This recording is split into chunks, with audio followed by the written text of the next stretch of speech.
Nah, teman-teman semuanya yang disayang Allah, salah seorang tabi'in, jadi kalau teman-teman nggak tahu tabi'in itu adalah orang yang hidup di zaman sahabat Nabi, nggak pernah ketemu dengan Rasulullah SAW. Ada satu nama yang terkenal banget ya di kalangan ahli ilmu, yaitu Amir bin Syurahbil uh, Amir bin Syurahbil Asy-Sya'bi. Jadi Asy-Sya'bi ini salah seorang tokoh tabi'in yang terdengar kecerdasannya luar biasa. Kecerdasannya luar biasa. Salah satu rahasianya apa? Rahasianya karena adab sebelum ilmu. Tema besarnya itu ya, teman-teman. Jadi Asy-Sya'bi ini pernah berkata ya, kurang lebih kalau dalam bahasa kita gini, saya itu paling nggak pinter ilmu syair. Yang paling sedikit saya kuasain itu ilmu syair. Teman-teman tahu ya, orang Arab dulu kan sangat membangga-banggakan sastra ya, pujangga, syair dan seterusnya. Nah, Asy-Sya'bi ini bilang, saya paling dikit nguasain ilmu syair. Tapi kalau saya bacain syair yang saya ketahui, itu butuh waktu 30 hari non-stop tanpa saya mengulang syair yang sama. Itu gimana kira-kira tuh? Katanya nggak pinter ilmu syair, tapi ilmu yang paling nggak pinter, kalau dibacain 30 hari non-stop, nggak cukup waktunya dan nggak ada yang diulang. Itu kecerdasannya kayak gimana ya? Masya Allah ya.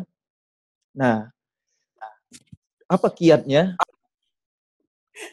Dalam sebuah bait ya, binafsil i'timad wassayru fil bilad wasabrun kasabril jamad wa bukuri kabukuril ghurab. Itu rahasia kecerdasan Asy-Sya'bi. Kita bahas yang satu ya. Yang pertama, binafsil i'timad. Jangan fokus ke kemampuan diri sendiri. Jangan bersandar pada kemampuan diri sendiri. Jangan merasa, oh, saya kan pinter, saya kan lulusan ini, saya kan cepat ngafalnya. Jadi jangan bersandar pada kemampuan diri sendiri. Teman-teman tahu Abu Hurairah, salah seorang sahabat Nabi yang meriwayatkan hadis begitu banyak. Sangat terkenal ya, sering kita dengar. Kecerdasannya luar biasa.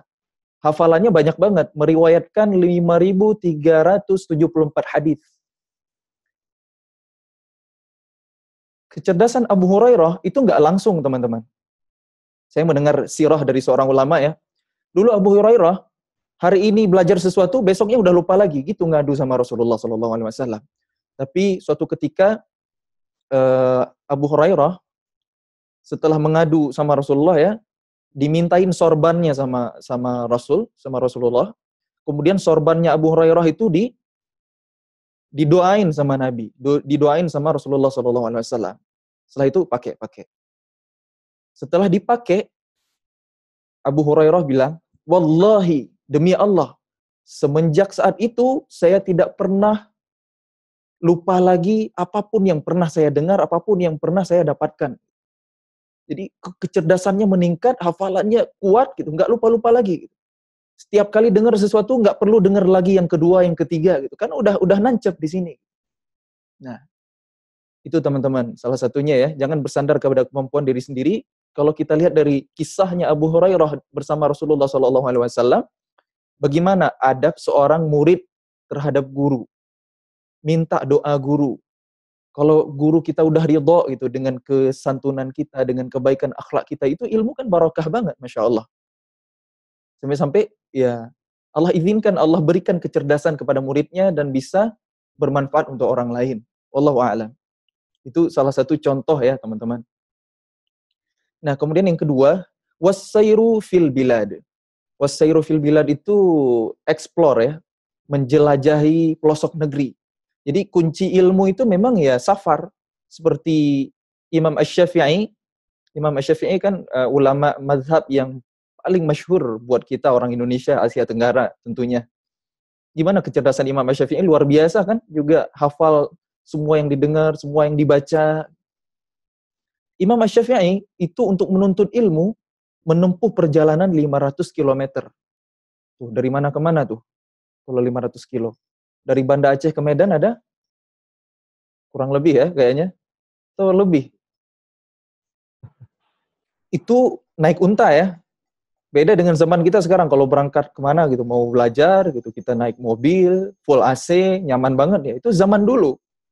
Menempuh perjalanan 500 kilometer untuk menuntut ilmu. Nah, disitulah keberkahannya. Makanya teman-teman ya butuh mujahadah ya, butuh keseriusan, butuh pengorbanan. Dan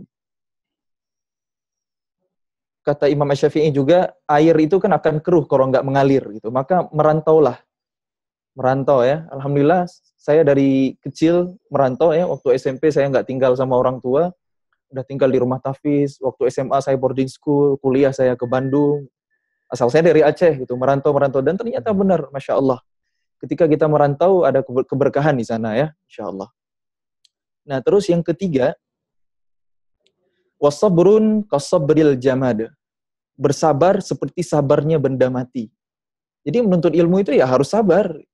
Harus sabar banget. Mungkin guru nerangin, ada yang ngebosenin, tapi ilmunya luar biasa. Cuma ketika nyampainnya ngebosenin kita gitu. Kita harus sabar gitu. Itulah adab. Itu kunci keberkahan ilmu, adab sebelum ilmu ya. Sabar seperti sabarnya benda mati. Kira-kira kalau kita lama-lama duduk di kursi ya, kita bosan sama kursi atau kursi bosan sama kita. Jadi seperti sabarnya benda mati gitu, nggak ada ngeluh, nggak ada berkeluh kesah, nggak ada protes, pokoknya sabar. Kunci ilmu itu sabar.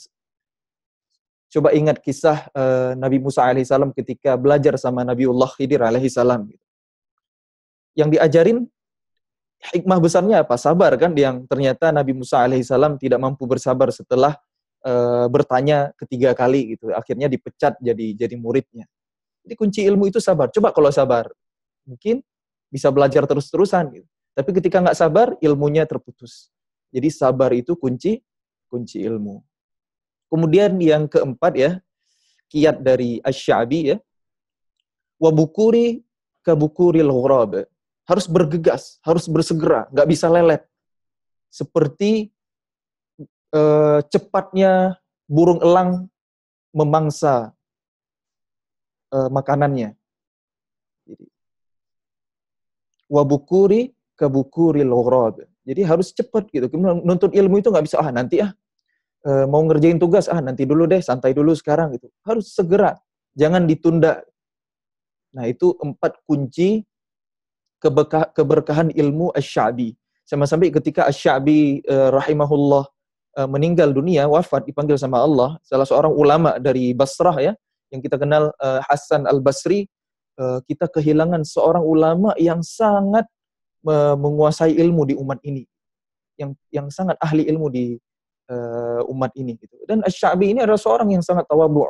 Ketika dipanggil faqih, ketika dipanggil alim, itu nggak rela banget, nggak mau banget. Jangan panggil saya faqih. Faqih itu orang yang udah bisa meninggalkan semua larangan Allah. Kalau orang alim itu orang yang sangat takut kepada Allah. Dan saya nggak termasuk di antara keduanya. Coba lihat gimana tawadhu'annya seorang ulama ya, seorang tokoh tabi'in Asy-Sya'bi. Jadi rendah hati, itu juga kunci ilmu, itu juga bagian dari adab sebelum ilmu.